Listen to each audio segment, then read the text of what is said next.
paciente, a lo largo del tiempo, ¿cuántos milímetros de encía queratinizada yo necesito? Respuesta, mínimo 2 milímetros. Entonces aquí viene otra fórmula que no deberíamos olvidar. Encía queratinizada, idealmente, debiera ser mayor o igual a 2 milímetros. Esto es importante para tener salud o tener estabilidad de la encía en el tiempo. ¿Estamos de acuerdo? Un tercer dato de encía queratinizada, que la menor cantidad de encía, ¿dónde se encuentra? En la boca, anatómicamente hablando. ¿Qué pieza dental tiene menos cantidad de encía queratinizada? Es decir, ¿a quién tengo que cuidarla más? Porque la naturaleza nos ha dado menos cantidad de encía queratinizada en ese diente. Pregunta de examen. Pregunta de atención. Incisivos, canino, premolar o molar. Molar. Premolar. Gracias, doctor. Muy bien. Entonces, a recordar. Tercer dato, tercera fórmula que deberían recordar. Una misma boca puede tener diferente cantidad de encía queratinizada.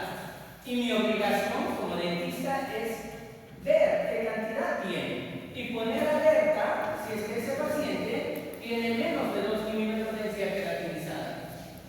Y aquí viene lo que comenta su compañero. Anotar entonces, la encía queratinizada, por lo general, es menor a nivel de premolares por el lado vestibular. Y por el lado lingual, como ven, la menor cantidad de encía queratinizada está a nivel de, la menor cantidad está a nivel de incisivo inferior, por el lado lingual. ¿De acuerdo? Hasta ahí quedamos claros. Tengo la teoría, ya no sé, esos datos debería recordarlos siempre. No es lo mismo hablar de encía queratinizada que encía adherida, que necesito un mínimo de 2 milímetros y hay que cuidar premolares, sean superiores o inferiores, e incisivos por el lado igual cuando hago mis coronitas, porque allí tengo la menor cantidad de encía queratinizada. Ok. Pero resulta que muchas veces mi paciente viene ya sin encía queratinizada. ¿No es cierto? Entonces, el daño está producido. No tengo encía. Claro, todos ven la recesión, ¿no es cierto? Pero además ustedes tienen que preguntarse, ese paciente que tiene recesión, ¿aún le queda encía queratinizada? Porque podría quedarle todavía esos 2 milímetros, a pesar que tenga recesión. ¿Me dejo entender? Yo debo buscar más allá de la recesión en un paciente. Tengo que preguntarme, ¿este paciente, ocurrida la recesión, aún le quedan 2 milímetros de encía queratinizada? Porque si aún le quedan 2 milímetros, la técnica a usar en injerto es distinta a aquel paciente que ya no le queda encía queratinizada. Entonces, si un paciente ya no tiene encía queratinizada, ¿qué es lo que vamos a tener en este paciente? Una recesión quirúrgica.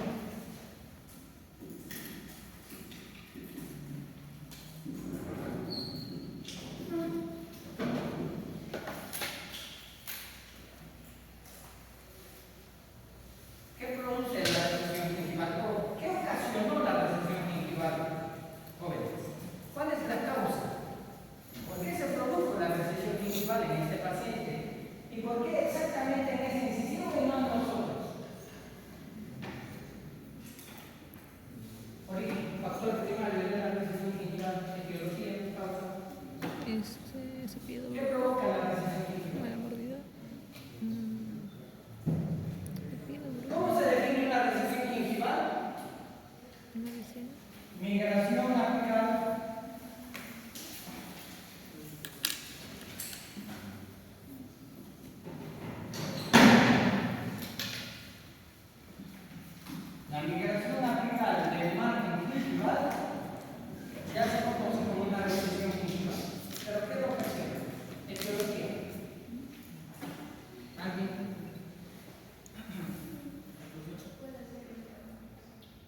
ser un trauma. Fuerzas. ¿Otras? Por oclusión, bueno, en todo caso sería por fuerzas oclusales excesivas, ¿cierto? Ok. Mucho se ha relacionado la recesión gingival a fuerzas traumáticas. Sin embargo, no está del todo probado esa relación. Lo que hoy sabemos es que para que se produzca una recesión gingival se produce un proceso inflamatorio crónico que provoca la pérdida del margen gingival o la migración apical de mi margen gingival. Entonces, ¿qué provocó esta migración? Inflamación.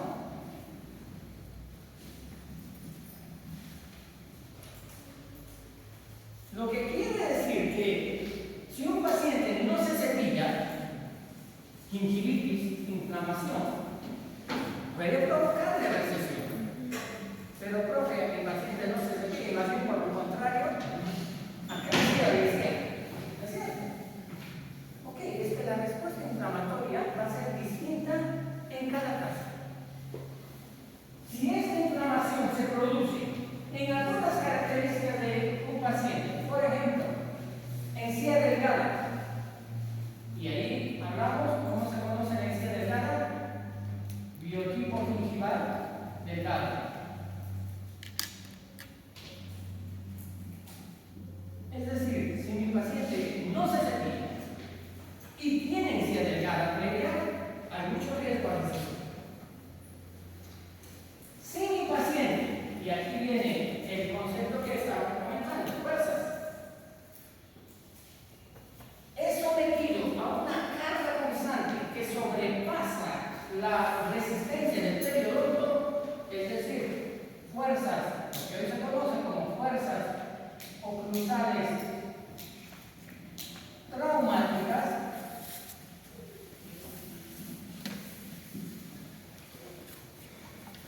provoca un proceso inflamatorio que luego puede producirle recesión gingival.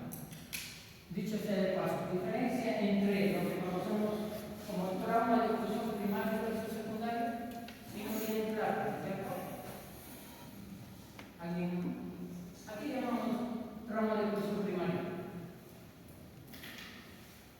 Yo me estoy deteniendo un poquito en la parte pesada, un poquito de aquí en la sangre, cómo se hace el interno, ¿no? Pero esta parte es la que más importa.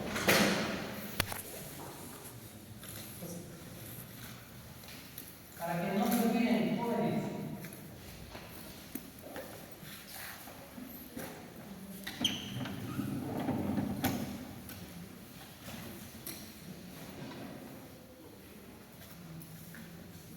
Tengo dos piezas dentales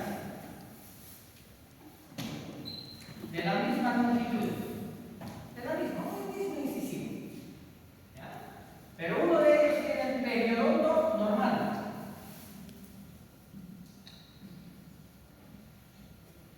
O por lo menos un periodonto en buena posición, lo que llamamos el periodonto intacto. ¿Se acuerdan del periodonto? Pero este otro caso, ¿cómo se llama esto? Periodonto reducido. ¿Se acuerdan? Gingivitis, el periodonto reducido. Ok. Si aquí yo le aplico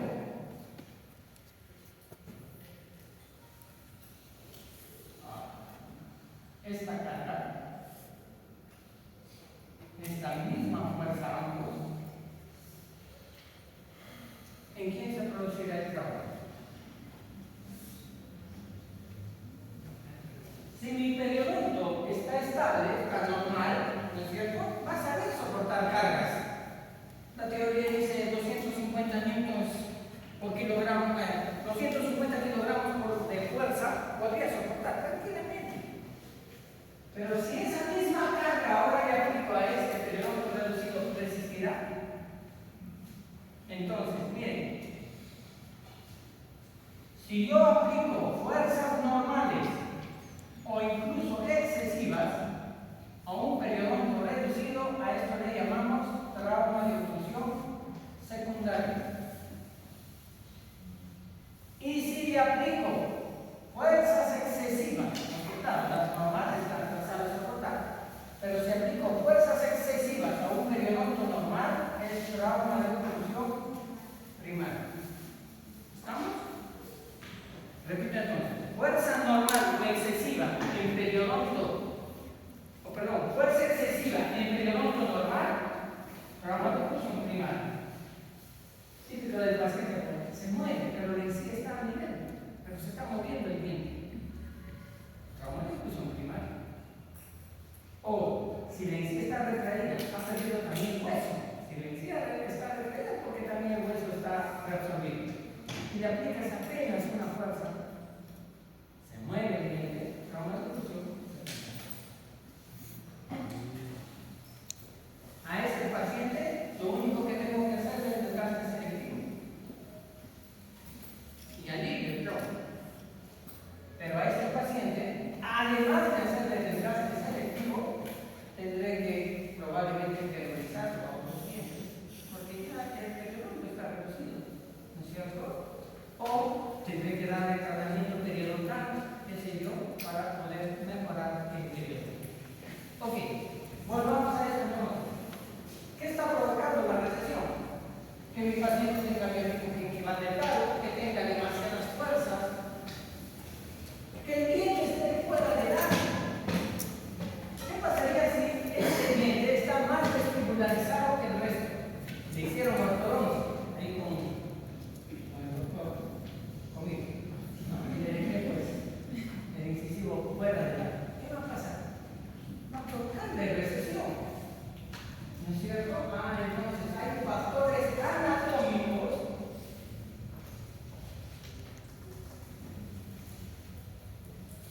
de posición del diente, apiñamientos, que también pueden provocar recesión articular. ¿A qué voy entonces? Cuando viene un paciente con recesión, a veces decimos, ya profe, ¿qué conseguir para el injerto? ¿Están en internet de hacer el injerto? Si ese paciente, su recesión está provocada por fuerzas oclusales, es decir, si no alivia el trauma, ya sea con un desgaste, periodizándolo, con una pérdula, su injerto igual va a seguir perdiendo. Entonces, lo primero que tienen que detectar en un paciente con recesión es qué lo está provocando. Alivien, controlen la causa y ahora sí vamos a reparar la recesión. ¿De acuerdo? Y no en sentido inverso.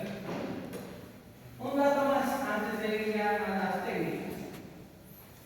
Para poder saber qué técnica usar en un paciente, yo tengo que conocer los tipos de recesión. Así que tenemos una clasificación de recesiones.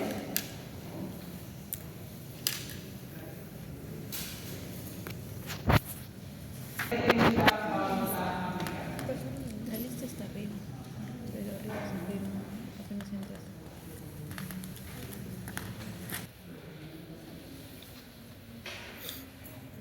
Ok, entonces va.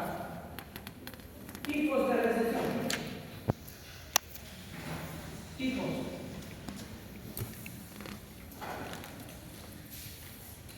En el año 1985, el doctor Miller clasificó las recesiones en 4 tipos. Y desde nuestro punto de vista clínico, era la clasificación más precisa que teníamos. Era la más sencilla. Pero hoy tenemos una nueva clasificación. Pero ya que es una buena forma de clasificar la recesión según Miller, lo que vamos a hacer es primero recordar a Miller antes de ir a la clasificación que hoy usamos, la de Cairo. Entonces hagan un dibujo conmigo para recordar la recesión o la clasificación de la recesión.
¿Se ve? No se ve. No digo cromo porque esto es clave para lo que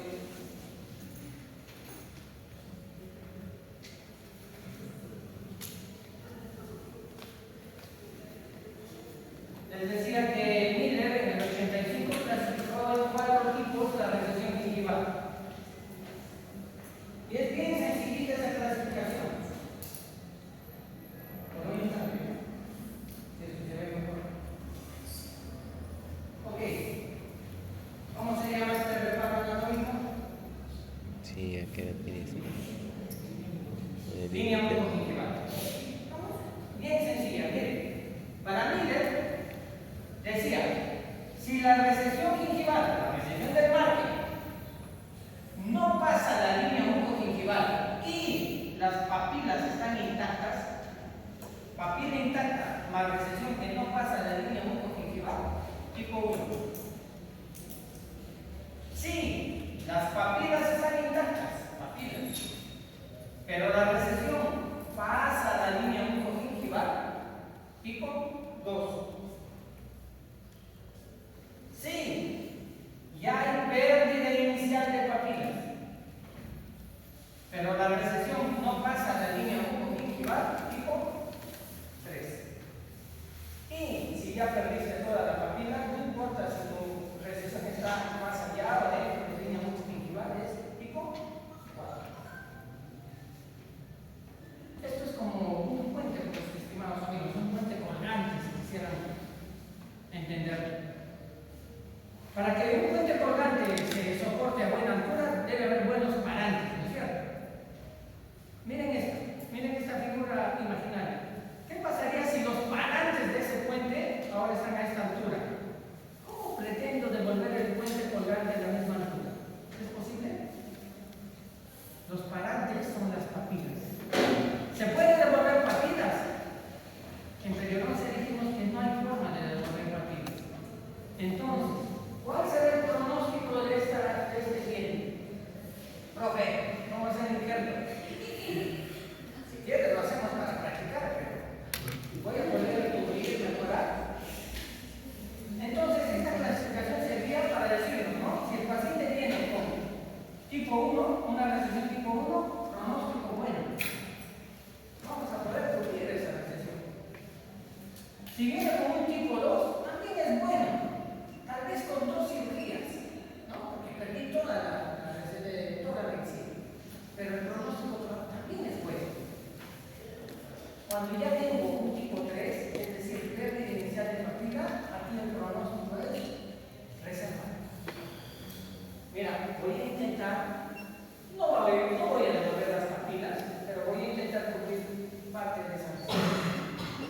No pretendo devolverlo a una vida natural. Y si viene con un tipo 4, el pronóstico es malo. Entonces, esa clasificación era la más sencilla que teníamos, la más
tengamos claro hasta dónde hoy en día podemos mejorar la condición del paciente.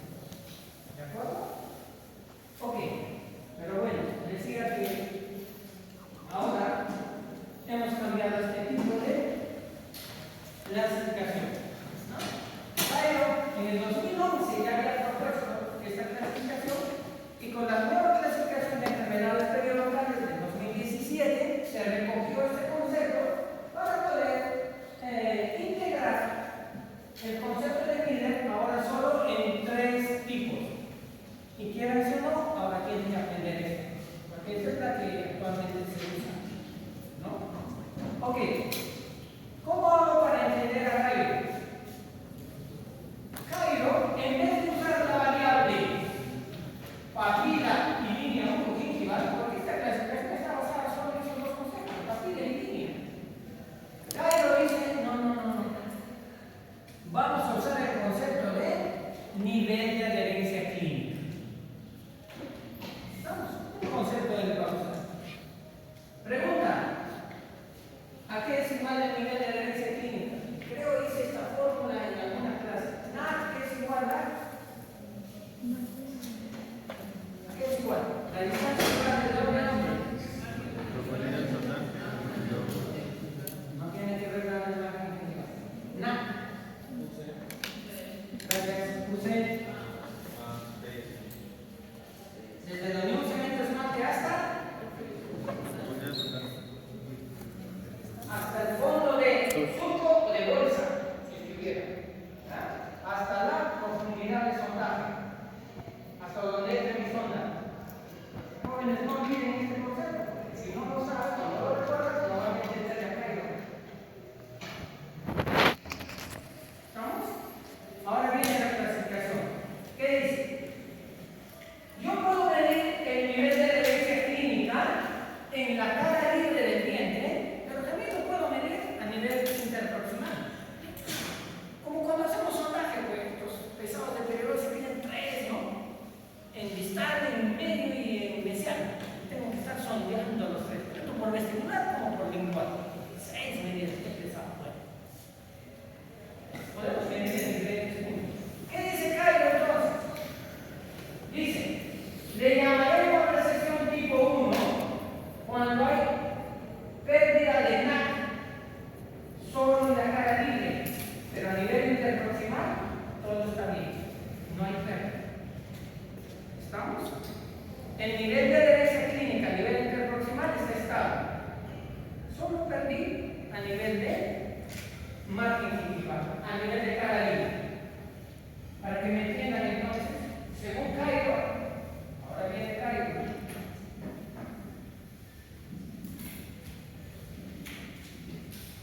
Esto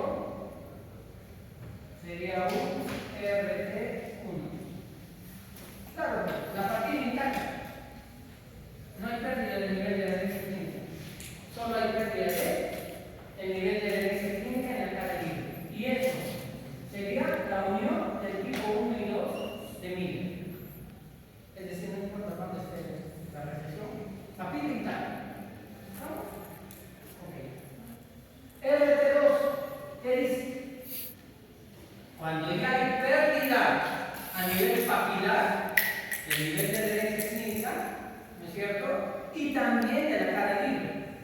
Solo que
Esto sería un RT1 hoy en día.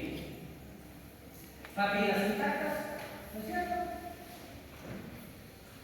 Pero a nivel de la cara libre ya hay pérdida de la adherencia clínica. Es decir, desde la mente infante ha aumentado hasta donde llega un RT2 sería este. Y hay pérdida inicial de papila. ¿Ves que la papila ya está llenando todas las paredes? ¿No es cierto? Pero esa pérdida es menor a la que yo tengo en la cara libre. Eso sería un RT2. Y un RT3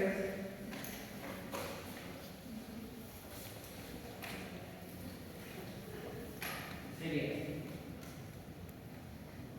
Donde si yo miro la pérdida que tengo a nivel papilar es mayor a lo que tengo en cara. ¿De acuerdo? Okay. Eso tienen que manejarlo. Cuando ponen en su diagnóstico, tendrían que poner, ¿no? Recesión gingival, Cairo tipo 1, 2 o 3. ¿De acuerdo? Hasta aquí la parte teórica pesada, necesaria que se debe ver. ¿Está produciendo el daño que tenemos que hacer? Ahora, reparar el daño. ¿Sí? Y para eso vamos a necesitar injertos gingivales. Sí. Si en la boca, por ejemplo, tiene distintos tipos de recepciones, necesitamos Idealmente el diagnóstico de la recesión se da por pies, porque cada uno puede tener un diagnóstico diferente, una serie de distintas, ¿no?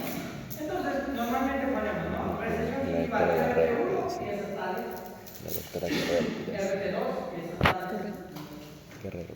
Eso. Ok. Entonces decía, ahora nos vamos a los injertos.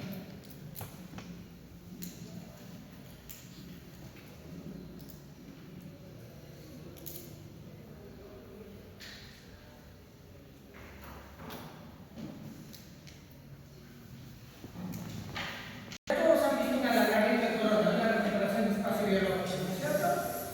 Sí.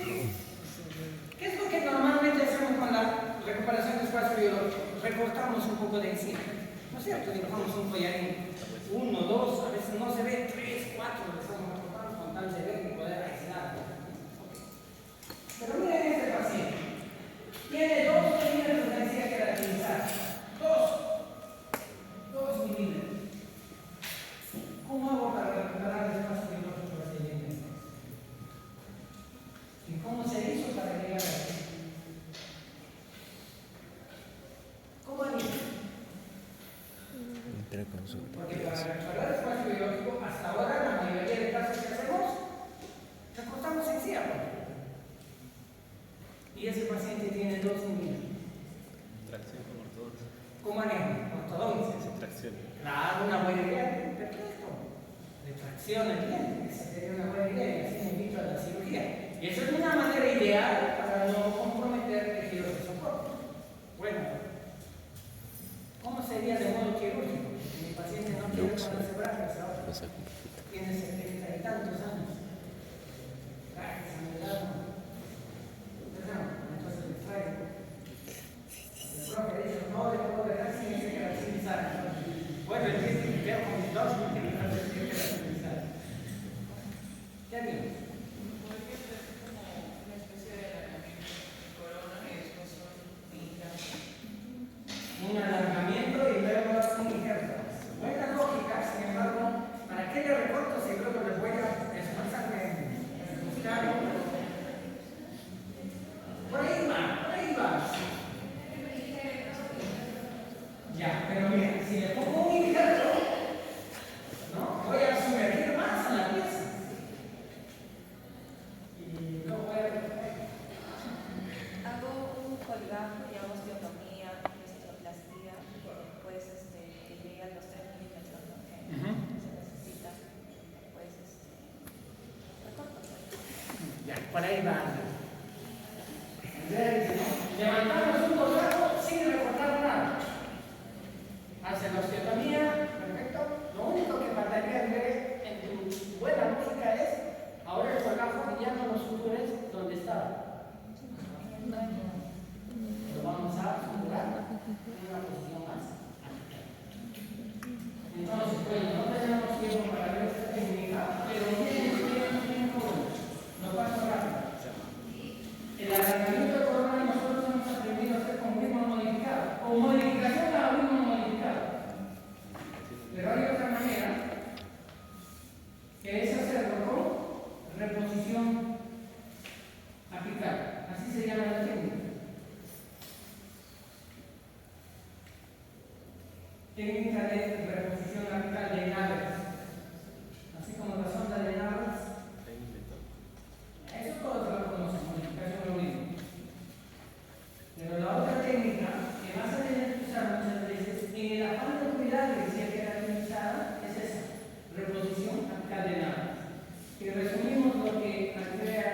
Incisión sutural nada más, lo que dice Adriano. No recorte en sí. Sutural, y en este caso haríamos dos verticales. En la técnica que hemos aprendido, no hacemos verticales. Repasen su técnica anterior. Aquí sí. Dos verticales. ¿Para qué? Para levantar ese colgajo sin perder energía de colgado sucesor total. Hacemos la osteotomía, los 3 milímetros, espacio biológico, ¿se acuerdan? De mi terminación al hueso debe haber 3 milímetros. Entonces, con una presa de carburo, empezamos a hacer la osteotomía. Osteoplastía, todo bien. Y lo único que vamos a hacer al final, después de un raspado avanzado, paso número 6, es suturar, y ahí viene la clave de esta técnica. Lo vamos a suturar en una posición más apical. Por eso esta técnica se llama reposición apical. La sutura lo llevamos más abajo. Entonces estoy cumpliendo el objetivo de cuidar mi encía, pero a la vez recuperar el espacio biológico. ¿Estamos de acuerdo? Entonces no hay una sola técnica para poder recuperar el espacio biológico, sino que cuando hay poca encía queratinizada hay que usar la técnica que acabamos de mencionar. ¿Queda claro? Ok, vayamos a la recepción. Doctor, y con esa técnica igual tengo que esperar de 3 a 6 meses para la restauración El definitiva. concepto es el mismo, mi vida. Lamentablemente para cuestiones académicas. Es más, hasta diría que con verticales demoran cicatrizar un poquito más. Toda cirugía que hace verticales ya no es una sola línea de incisión de herida, sino también necesito ahora que cicatrice dos verticales. Ok. Un momento.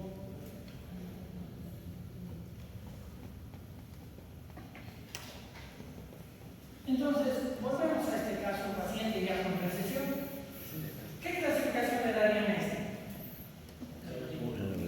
Heider tipo 1, Miller tipo 2. Correcto. Ok. Entonces, para casos de recesión,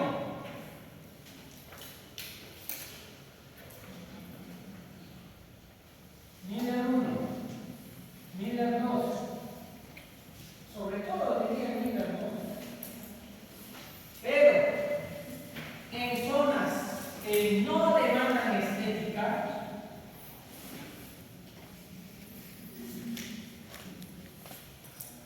vamos a usar el primer tipo de injerto.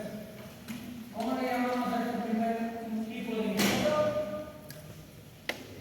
Injerto gingival libre. Entonces, un primer tipo de injerto que yo puedo hacer es un injerto gingival libre.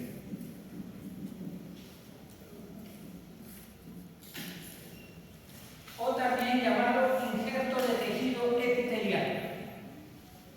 ¿Y por qué pongo en zonas no estéticas? El problema es que el resultado de este injerto termina como un parche. O sea, al final se va a notar el injerto. Es una desventaja de este tipo de injerto que vamos a ver. Pero ¿cuál es la ventaja? Es el injerto más sencillo de retirar del paladar. Claro, el injerto epitelial es lo que yo veo del paladar, eso voy a hacer. Por eso digo que lo vamos a usar en zonas no estéticas. ¿Dónde es una zona no estética? Sector posterior. Sector posterior, incisivos inferiores, ¿no? Porque no mostramos la encía de los incisivos inferiores, salvo excepciones. Pero imagínense hacer eso en una zona anterosuperior. No podría ser. ¿De acuerdo? Ok. ¿Cómo hacemos entonces?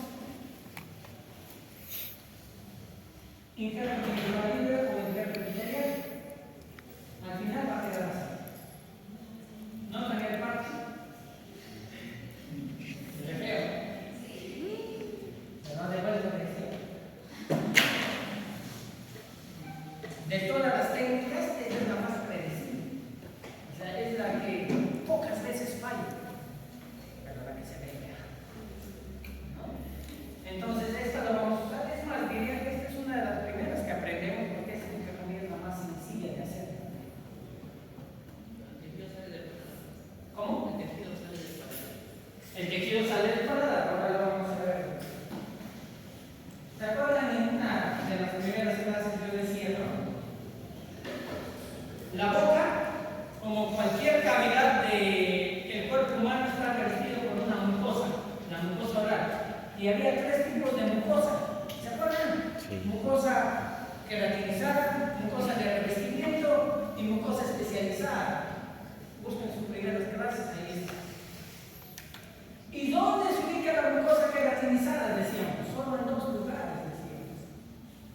Encía y paladar. ¿Duro o blando?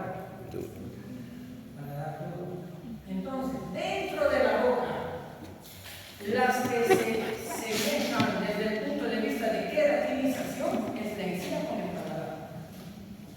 Por eso que es una de las razones que, ¿de dónde sacó el injerto? Desde el paladar. ¿Ok?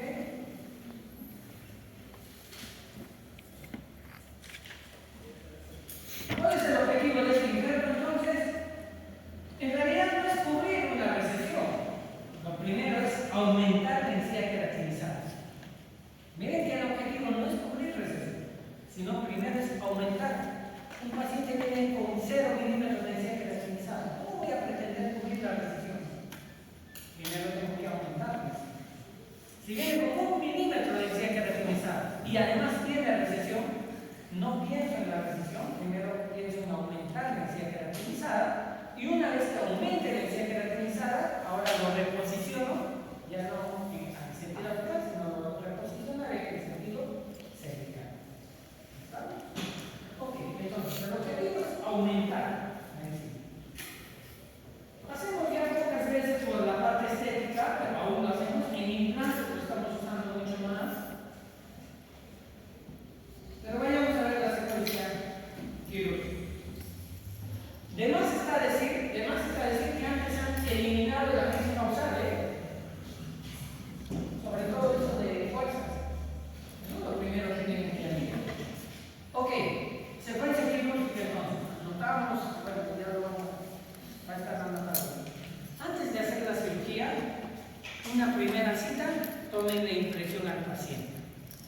Ya que el injerto va a salir del paladar y me va a quedar una herida en el paladar, necesito confeccionar un protector para el paladar, una placa palatina. Así que tu impresión tiene que salir del paladar. ¿Ya? La buena impresión que salga bien el paladar. Que nadie se sienta dolido en sus impresiones. Jóvenes, una de las complicaciones que tenemos en injertos es sangrado. Sobre mi experiencia he tenido 2 casos que hemos tenido que llegar hasta el hospital porque no cauterizaba la arteria palatina y sangraba. No es que tenía un problema ya sistémico en mi paciente. Entonces, ¿cuál es la manera sencilla de controlar el sangrado? Haciendo una buena placa palatina. Tiene que estar bien adaptada al paladar. ¿De acuerdo? Entonces, tómense una cita previa para preparar y probar la placa palatina. El error que nos ocurrió una vez es que no habíamos probado la placa palatina. Y de repente nos fuimos a hacer la cirugía. Terminó la cirugía y la placa no entraba. Así nomás.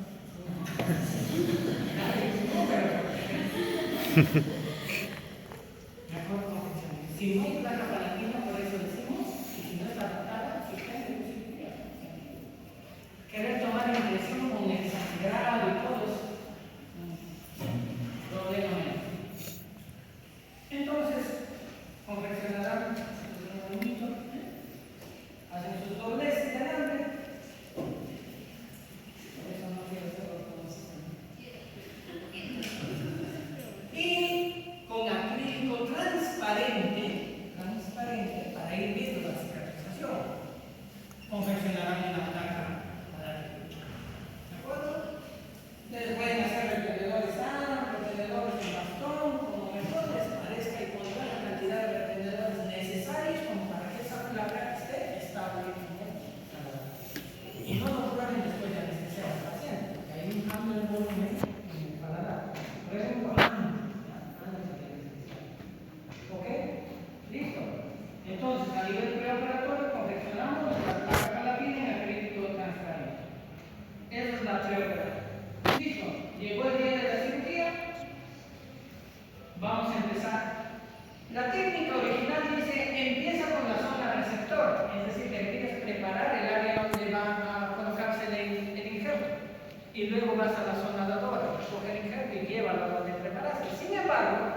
en nuestra experiencia no es la mejor secuencia, porque dejamos sangrante una zona para ir a otra, mientras trabajamos, nos demoramos, hay inflamación. ¿Qué preferimos hacer? Primero sacar el enfermo. Eso es lo que preferimos hacer. Si ustedes buscan en libros, literatura, probablemente la secuencia esté de modo diferente. ¿Ya? Y esto es justamente de literatura, ¿no? Dicen, primero hay que preparar la zona receptora. Ok. Se le va a colocar el injerto gingival en esos días. ¿Qué es lo que tengo que hacer? El primer paso es la incisión a nivel de la línea oncogingival. Así que tienen que ubicar muy bien la línea oncogingival. Si ya saben hacerlo, se acuerdan de la forma en que ubicamos la línea oncogingival. Porque el primer paso es una incisión a espesor parcial a nivel de la línea oncogingival. ¿Qué significa incisión a espesor parcial? Que la profundidad del bisturí no llega a una huesa. Solamente es a nivel de mucosa. Con una pinza entonces empieza la incisión y el decolado también es a espesor parcial.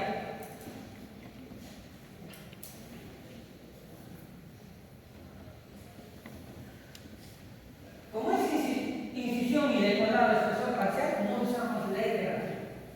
Todo es con bisturí. Entonces, ¿qué estamos haciendo? Llevando la línea oncogingival a una posición más aplicada. Porque aquí en esa cama el dióxido va a quedar injerto. Por eso digo que este injerto no es para cubrir recesión. No estamos poniéndolo en la recesión, estamos poniéndolo abajo. Una vez que cicatrice, ya lo reposicionamos.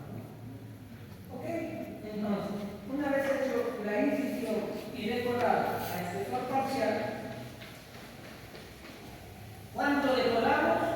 5, 6, 7 milímetros. La única zona que van a tener cuidado para el decolado es la zona de premolar superior. Porque luego si al paciente no le pasa la anestesia. Tengan cuidado. Anatomía, ¿no es cierto? Agujeros mentonianos. Porque estamos con bisturí. Es diferente decolar con bisturí, con legra. Cuando decolamos con legra, el paquete mentoniano es resistente y nos damos cuenta, pero con bisturí no te vas a dar cuenta. Entonces tienes que tener en cuenta la anatomía. Puede ser que llegues el paquete mentoniano. Ok, vamos a ponerlo. Y ese borde es el nuevo borde de los suturados anteriores. Es decir, estamos reubicando la línea oncogingival. El próximo año ustedes van a hacer prótesis totales. Y hay pacientes que no tienen fondo de sutura. O sea, el flanco de la prótesis no da para hacer nada. ¿Qué tendría que hacer? Esto. Reposicionar su línea oncogingival. ¿Cómo? Sin injerto, porque a veces hacemos sin injerto, la prótesis lo extendíamos para que ahora su línea oncogingival vaya más acá y tengas más blanco en tu prótesis. Es lo mismo. Entonces, hemos preparado el lecho receptor. Hacemos un molde, un patrón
¿Ok? Zona segura para trabajar en el paladar entonces. Sí se entiende que tiene que hacer.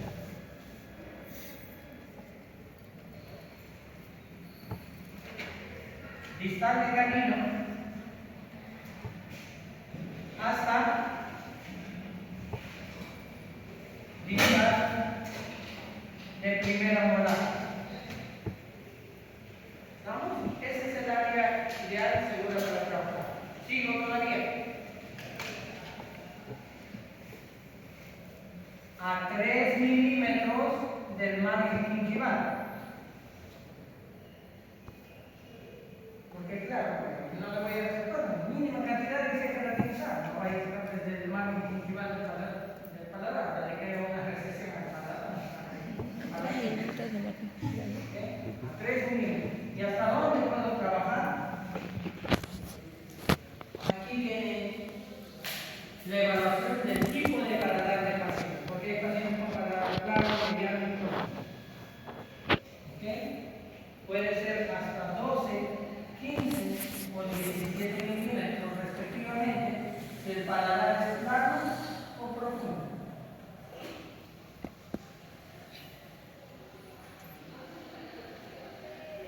Ese es el área segura para trabajar en el paladar. ¿Por qué no me voy a meciar de canino? ¿Ok? Claro, pero ¿sabe por qué no trabajamos tanto en esta zona? Porque hay mayor cantidad de arrugas palatinas. Y nos ha pasado que hemos llevado arrugas palatinas ahora a la seguridad.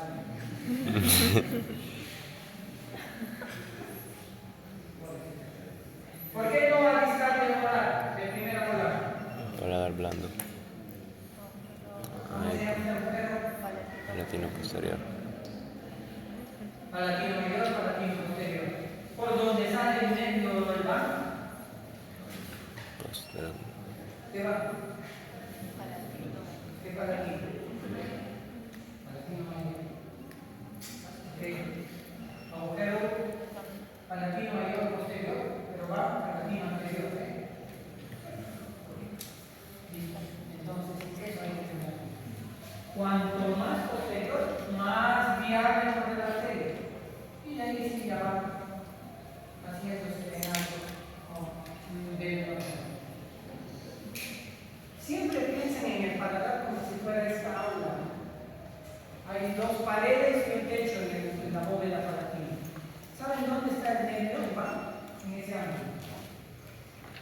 Entonces, fíjense en su paladar. Por eso que el paladar profundo me permite trabajar más extensión del cabello. ¿Listo? Entonces, siguiendo esas características, sacamos el injerto. En este caso es un injerto epitelial, es un injerto gingival. Es decir, tengo que sacar el tejido externo nada más.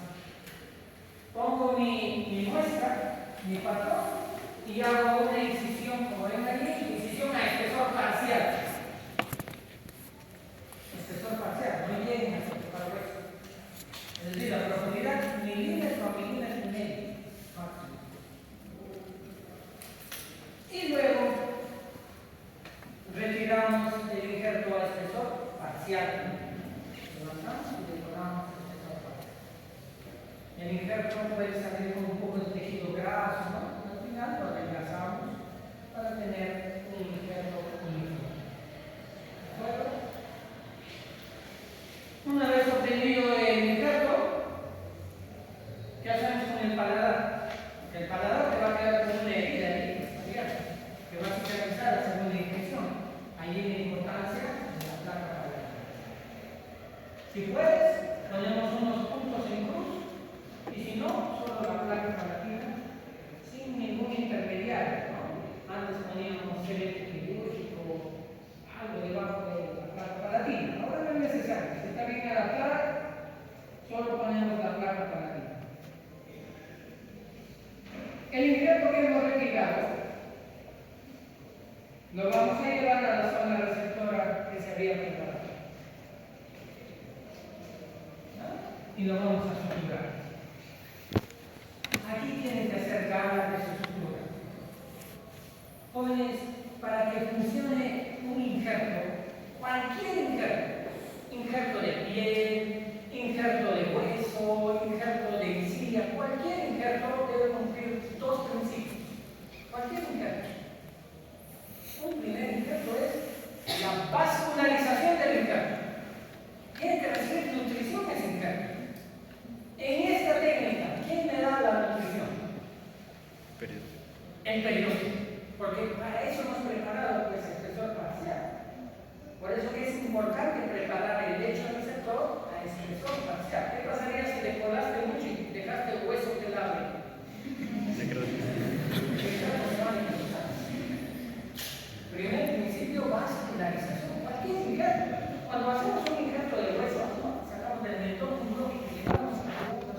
principio para que funcione cualquier injerto es inmovilidad del injerto.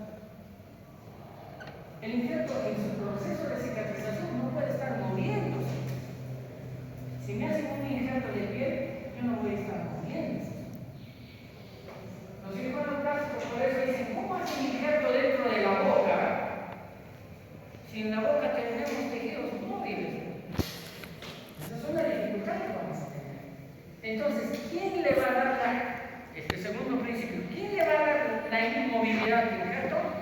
Sutura. Ahora la sutura. Dependemos íntegramente de la sutura. Por eso que, ¿cuántos puntos pongo, profe? Los que sean necesarios. Al final de la cirugía, movemos el labio, movemos, y no debería moverse. Si se mueve, probablemente va a fracasar. ¿Estamos? ¿Dónde nos suturamos entonces, profe? ¿Traigo máquina de coser? No. Solo vamos a suturar el borde superior del injerto, el borde cervical. Porque si yo no suturo mi injerto a la mucosa del labio, ¿qué va a pasar? El paciente habla y va a mover el injerto. Solo tengo que suturarlo a una zona fija. Entonces lo vamos a suturar solo su borde que da a la encía remanente, a las papilas remanentes. Punto 5. Punto 5. ¿Cuántos? Cuantos sea necesario en el borde superior. Empezamos generalmente a poner puntos en los extremos y luego en la parte inferior. Fíjense de este detalle ahora. Acá viene la parte un poquito más técnica. Notan que el injerto es un poquito más pequeño que el lecho receptor y se está dejando abajo un poquito de periósteo descubierto. Es adrede. Porque para lograr estabilizar este injerto ahora, ¿qué tengo que hacer?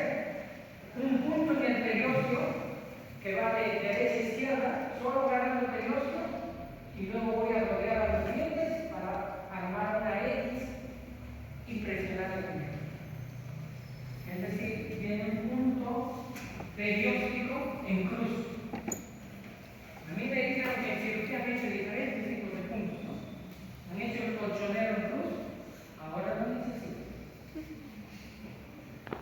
¿Cómo va el recorrido de esta sutura? Va, ¿no?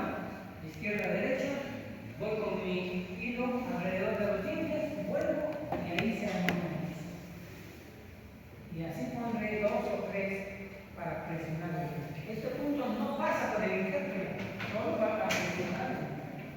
Porque el punto está de periósteo, que es algo fijo, me voy a los dientes, que están fijos, para presionar el injerto. ¿Listo? Y ese es el injerto más sencillo que tenemos. ¿De acuerdo? Y así termina la cirugía.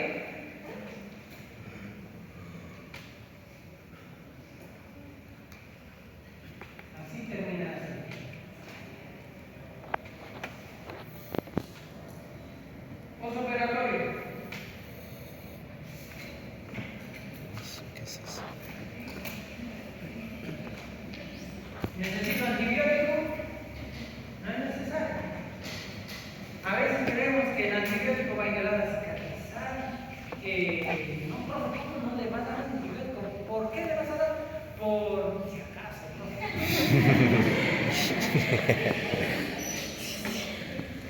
A veces estamos abuso de los antibióticos. Y no hay antibiótico que mejore la condición de boca, fue el medio más contaminado del cuerpo humano. Y esa es la segunda, pues, el segundo cuestionamiento que nos hacen los plásticos, ¿no? ¿Cómo hacen injerto en la boca? Por ese detalle difícil de controlar gérmenes. Pero aún así, nuestro sistema inmune es aún mayor y va en equilibrio a nuestro microbioma. ¿Ok?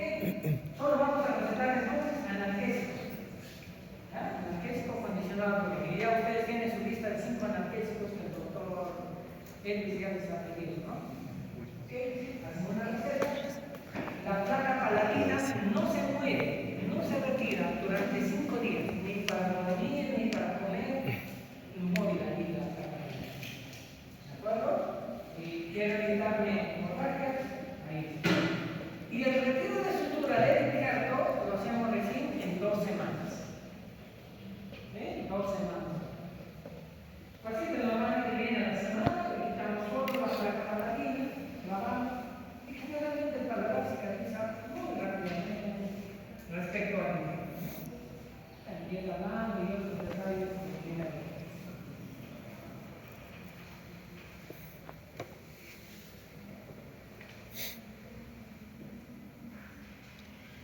No se asusten si los primeros días el injerto se ve un poco blanco amarillento. Recuerden que el injerto va a pasar por 3 etapas según la biología. Ese injerto, si bien depende de la vascularización del periósteo, parte de ese injerto se va a reforzar y es no natural. ¿No? Hay un proceso de degeneración, un proceso inflamatorio, que al cabo de unos días, 10, 12 días, ya empieza la epitelización. El tejido epitelial es uno de los tejidos más rápidos en repararse. No significa que ya esté el injerto estable, hay que esperar la fase de queratinización. La queratinización es lo que le va a dar protección a ese tejido. Y eso demora todavía, puede ser 2 meses. ¿Listo? Ok, entonces los primeros días, para que sepan, que en este tipo de injerto sobre todo, ¿no? Los primeros días su injerto va a estar así.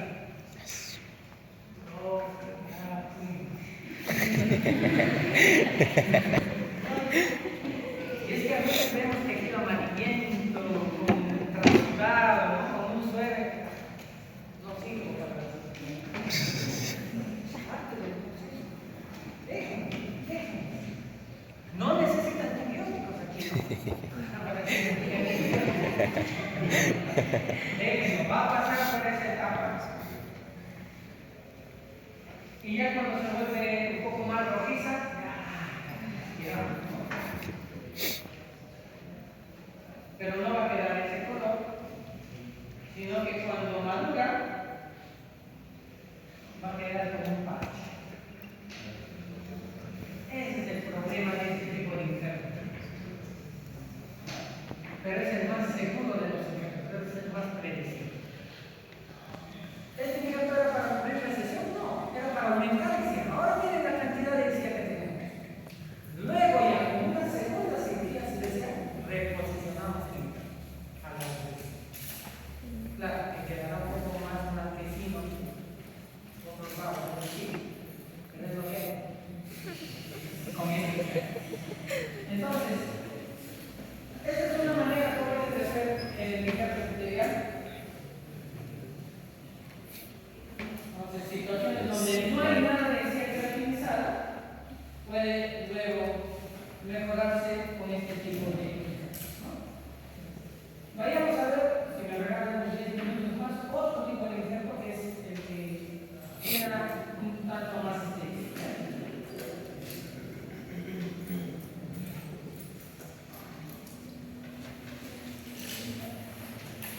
Injertos de esa misma zona del paladar. No pasa nada con el paladar. Y esto lo vamos a ver sus orejas.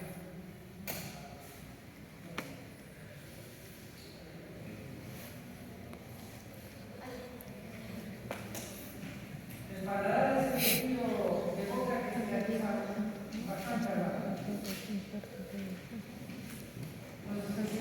Miren, estos 14 días prácticamente se ve solo a un y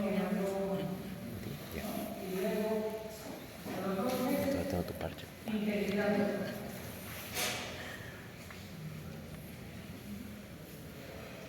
Hoy en día lo estamos usando mucho con implantes, sobre todo este tipo de injertos. Ok, luego ya solo para comentar esto, ¿no? Y que también lo pueden aplicar ustedes. Ya que es importante la encía queratinizada, cuando hacemos extracciones, hoy en día lo que estamos haciendo también es sacar un botón de paladar y miren lo suturamos. ¿Qué logramos? Que haya un buen valor, que no se pierda. Entonces, de una manera sencilla.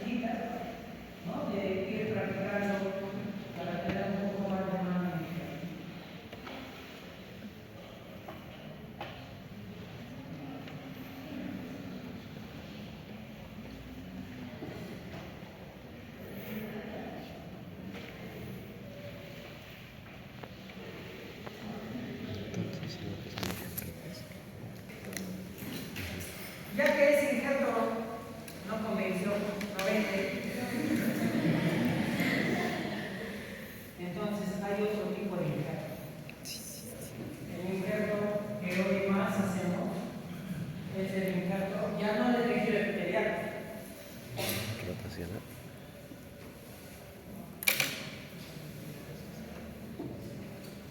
Hoy en día estamos haciendo un segundo tipo de injerto, que se llama injerto de tejido conectivo subepitelial.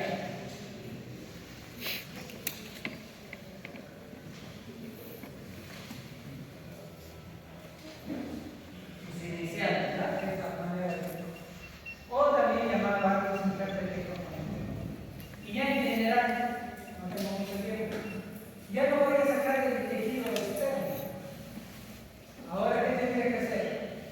Abrir, como si fuera un cierre para ahora y de adentro saco y cierro. O sea, hay que sacar el tejido conectivo.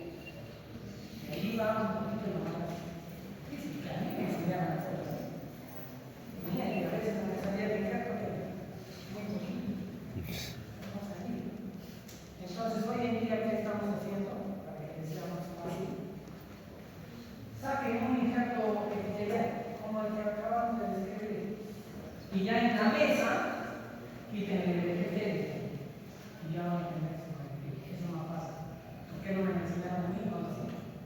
A mí me enseñaron a sufrir para sacar un injerto. Hoy en día es la manera más sencilla de sacar un todo epitelio. Claro, ¿cuál es la ventaja de la manera que me enseñaron? Como yo levanto todo el epitelio y saco, el epitelio vuelve, no se queda denudado ni parado. Esa es la ventaja para el paciente. Como no piensa en el paciente, piensa que yo la vez sacar un injerto y la saco con todo. Okay. Ese injerto que sacamos, injerto conectivo, ahora sí va directo a la resección.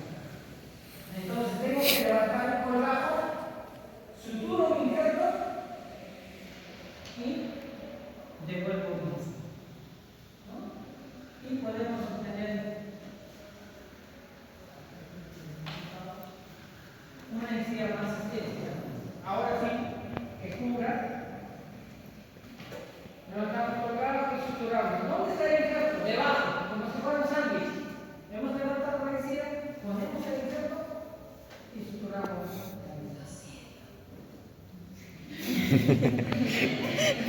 Se portó mal.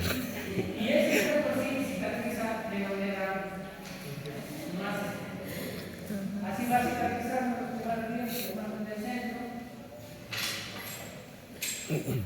Y ahí termina de cicatrizar. Dentro que tengo una encía más voluminosa, es decir, también de biotipo delgado a biotipo grueso, y encima más cubierta la resina.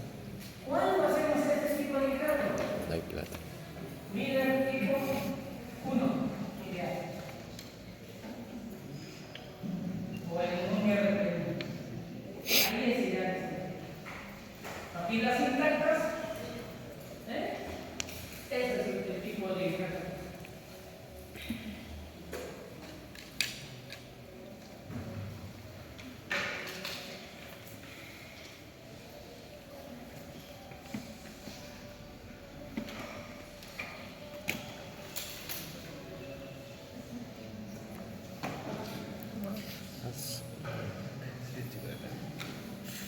Y con mucho honor presentamos este caso, ¿no? Que es donde se desarrollaron en su base, ¿no? Hace unos meses con su compañera vimos este casito. ¿Qué hacemos? El epitelial le pudimos haber hecho, pero es un paciente joven. Entonces, ponerle el parche para toda su vida como que no sabe, ¿no? Entonces, lo que hicimos fue ponerle un injerto de tejido conectivo. Miren que no tenemos nada de queratinizar. Entonces, cuando un paciente viene así, hay que advertirle desde el inicio que hemos perdido toda la resina. Es probable que requieras dos procedimientos. Es decir, vamos a hacer uno para que quede uno, pero la probabilidad de una segunda intervención siempre va a estar. Porque no hay nada de eso. De nuevo, jóvenes, con este caso vamos a hacer un poco. Miren lo que está pasando con este niño. No solo ese, sino los adyacentes tienen movilidad grado 1 y el diente afectado tiene movilidad grado 2. ¿Me puedo poner el injerto en esa condición? ¿Cuáles son los principios de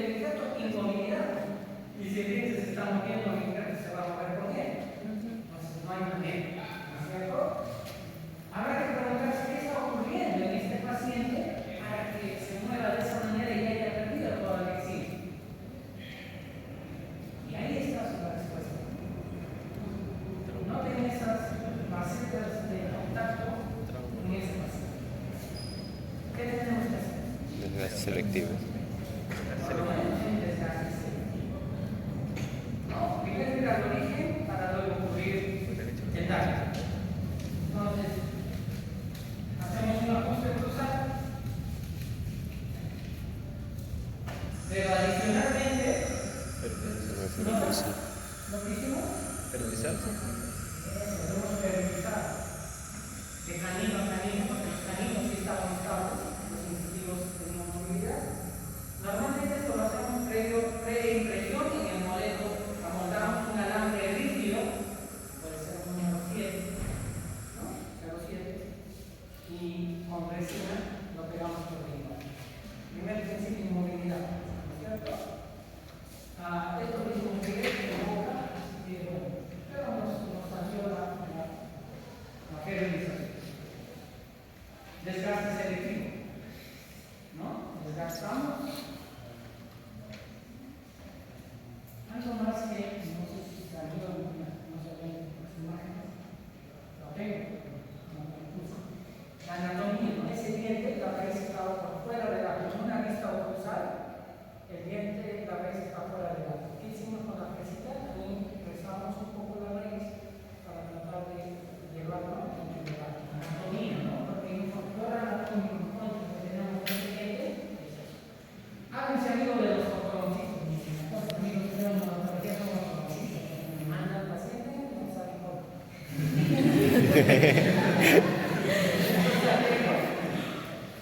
muchos de los casos de ortodoncia terminan salimos con mujeres en los casos. ¿Por qué? Porque el ortodoncista no vimos que pienses en el instante de la cara. ¿Y cuáles son los factores para la recesión? Falsas oclusales románticas. ¿Qué es la ortodoncia sino un trauma de oclusión primaria? Entonces le vas a provocar recesión si ese paciente tiene silla delgada y le aplicas ortodoncia. Bienvenido. Ok, entonces en este paciente lo que hicimos, abrir un sobre, la incisión lo hacemos en base de papila, circular, base de papila y decorado de espesor parcial, todo parcial. En injertos trabajamos todo con bisturí. ¿Para qué? Nutrición, ¿no es cierto? Levantamos un sobre, vamos a sacar un injerto desde el paladar.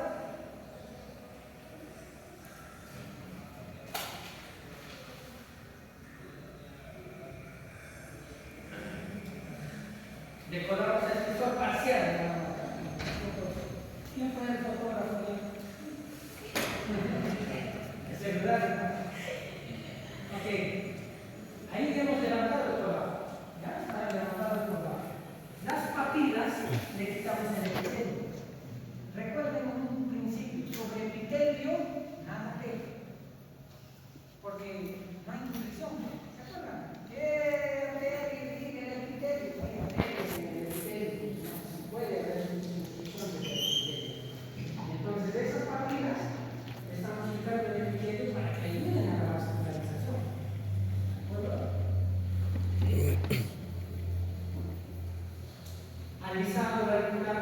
Recuerden otro principio. Sobre la raíz se va a pegar la encía si es que esta está lisa. La encía sabe pegarse a toda estructura lisa.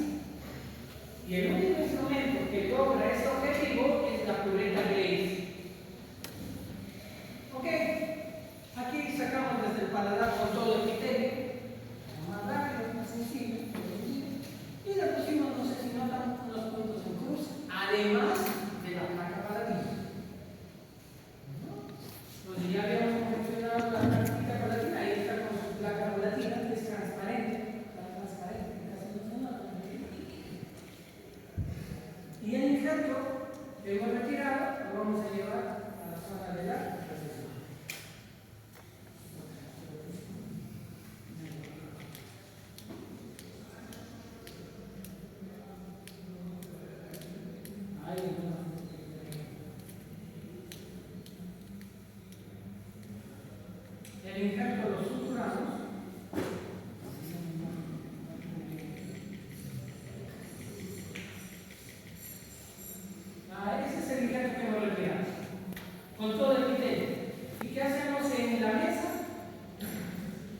le quitamos el epitelio con un bisturí y una hoja nueva, pelamos.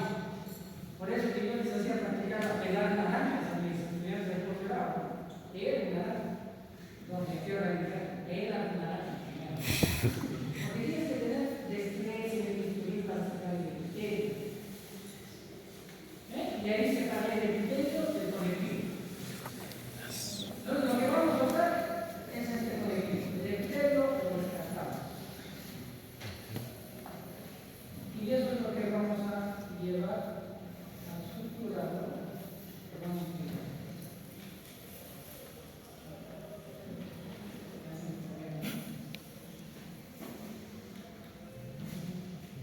Bueno, eso lo suturamos aquí a las papillas, un cosito, y sobre eso viene el colgado, envolviendo.